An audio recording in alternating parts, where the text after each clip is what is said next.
Hoekom is dit moeilik vir ons om jou tyd te gee? En ek gaan dit nou vir julle demonstreer.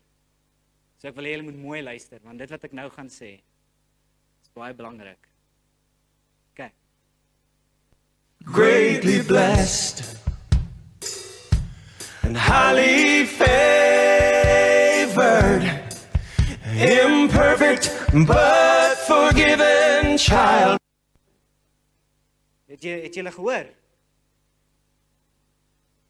Sorry, yes, ek het nou probeer om vir julle iets moois te sê, nou jy skielik, yes man boys. Okay, luister mooi. Luister mooi.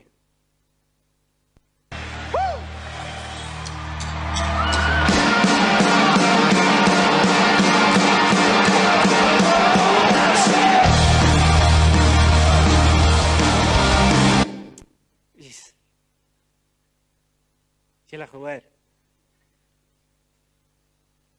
Jy sien, dis wat ons doen partykeer. Ons wil God se stem hoor. Ons wag in die stilte tyd. In ons stilte tyd, wag ons dan, soos, okay Here, ek is hier. Waar is U? Sodra hy wil begin met ons praat, ewe skielik is ons aandag op 'n ander plek. Ewe skielik gee ons nie meer tyd vir hom nie. En dis moeilik.